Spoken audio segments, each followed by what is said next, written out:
age of 25, he started a business where he was making horseradish and horseradish sauces, and it just didn't go over as well. In fact, that was the first spice in his 57 spices, sauce. But he went through bankruptcy, and then he started the Heinz Ketchup Company, which is now doing over $10 billion a year. Now, he's of course long gone, but my point is that success comes out of failure. Failure is not something that should get you down. It happens to lots of people. But there are keys to avoiding failure. And they are, first and foremost, education, knowledge, and training. You can do a tremendous amount to ensure that you become a success as opposed to a failure. So education, knowledge, and training are a couple of the main things that you can do. You can also build a comprehensive business plan. A comprehensive business plan is probably one of the most important things that you can do to ensure that your business is a success.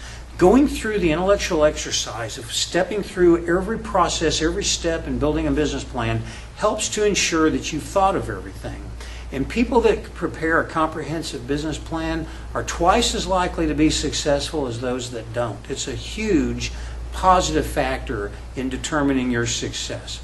Another thing is to make sure that you have adequate capital. Most non-investors, but most small businesses have an overly optimistic expectation of what the sales results they'll be able to achieve will be, and they therefore underestimate how much capital they're going to need, because the capital that you arrange in advance of starting your business is what carries you from the startup point to the point where your business begins to cash flow. And then having a competitive advantage when you start your business. Have a business that's unique. Have a business that has a major reason for people to want to come to you, as opposed to just a Me Too business. Keep a positive attitude. A positive attitude can be the thing that saves you from failure, because there's so many times when it's so easy to throw in the towel, but having a positive attitude allows you to just stick in there until you actually see the good things begin to happen. Creativity and innovation are powerful tools in your journey to success, and they can have a tremendous impact on your ability to succeed. But first, you have to get rid of negative thinking. Now, talk about a positive attitude. Let me mention some of the things that are most easily and most likely going to cause you to have negativity. First, it's the people that you hang around. If you hang around negative people, you're going to pick up a negative attitude. If you engage in negative thinking, you're going to create your own defeatist sort of self-fulfilling prophecy if you engage in negative thinking. You want to make sure that you don't stay sequestered, and that's something that a lot of small business people can find happen to them. When they leave a corporate environment, they don't have other people that they can chat with at the cooler and have lunch with. They have to actually take energy and take steps to stay engaged and not become isolated. So stay engaged. Don't allow yourself to become isolated and sequestered from the rest of the world. Don't watch TV, especially the news. The news is filled with nothing but negativity. That's the whole purpose of the news, is to tell you all the bad things that are going on in the world. So don't watch TV. Don't play it safe. Take some risk, because it's only through risk-taking that you can make good things happen. And don't limit the diversity of the people that are around you. Make sure that you have a lot of, different kinds of thoughts going on. And remember that negative thinking really starts with the oldest part of our brain. There's 3 parts of our brain. There's the reptilian part, the ancient brain. There's the midbrain, which is the mammalian part. And then there's the outer brain, which you can think of as the human part. Have you ever noticed that in a big room, an auditorium, if you see somebody moving out on the perimetry of the room, there might be 200 or 300, 500 people, but you'll see somebody stand up, and you'll notice that person stand up. That's our reptilian brain kicking in, because the reptilian brain is responsible for 3 things. It's responsible for identifying and avoiding threats. It's responsible for identifying food, and it's responsible for identifying mates. And so when you see a movement on the periphery, that's your reptilian brain kicking in and going, is that a threat? Is that a mate? Is that food? And so your first response is, well, if it's not food, And if it's not a mate, it must be a threat. That's the way our minds think. That's the split-second, instantaneous sort of the way we're wired at the core of our minds. We identify things and we go, is it food? Well, no, if it's not food, is it a mate? If it's not mate, is it a threat? Well, it must be a threat because it's not the other two.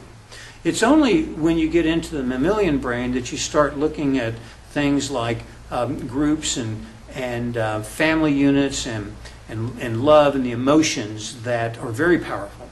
And then, of course, the outer brain, where the logic and higher order reasoning occurs, are the things that really make us human and different from the animals around us. But the negative thinking comes from that core central, medulla oblongata section of your brain where the reptilian responses are still embedded in our minds. And so you have to consciously think of ways to avoid becoming caught in reptilian thinking and negative thinking. Things that you can do that will stimulate creativity and positive thoughts are, make time for daydreaming. Hang out with positive people. Practice positive thinking. Create a stimulating environment. Surround yourself with beautiful things or fun things. I remember going into an office in Salt Lake City one time, and the executives, they all had, like one executive was just apparently a big fan of things like mermaids and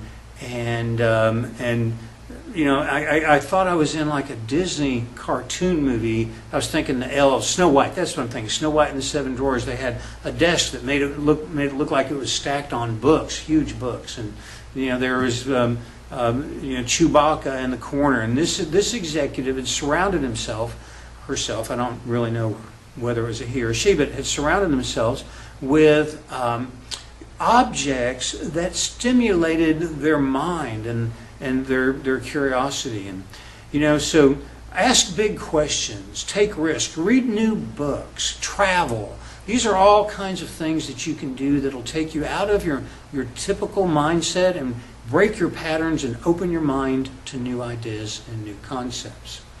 All right, so now I want to talk a little bit about the process of growing in your business. And there's a wonderful book by Michael Gerber called The E-Myth, and he, I think, launched that back in 1995, and he's redone it a couple of times, but he does a tremendous job of boiling the essence of being a small business owner, an entrepreneur, down to its essence. And he postulates that there are three personalities that drive the small business owner, the entrepreneur. One is the entrepreneur mentality, then there's the manager mentality, and then there's the technician mentality. And in his mind, a tremendous number of people that become entrepreneurs do so in what he calls an entrepreneurial spasm. They're working for the boss, the man. They finally either get fired or get tired of working for the boss. I don't know so much that they get fired, but they finally at some point decide, I know this business better than the guy I work for does. I'm just going to go start my own. And so in a spasm of entrepreneurial sort of, awakening, they go out and start their own business. And as they do so, because as a technician, they understand the mechanics of doing that thing so well that they're a master at it, and they know that if they can just go out and be a master at doing this thing, a technician par excellence, that they'll succeed. And so they start a business.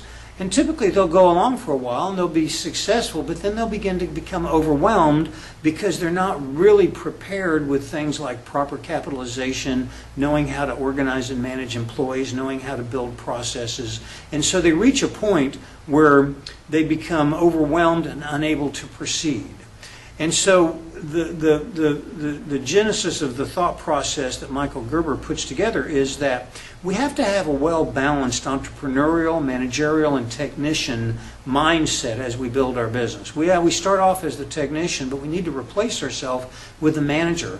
And the manager needs to be guided by the vision of the entrepreneur. And the entrepreneur's job is really to have a big picture vision for what are you going to be 10, 20 years from now? What is our end game goal?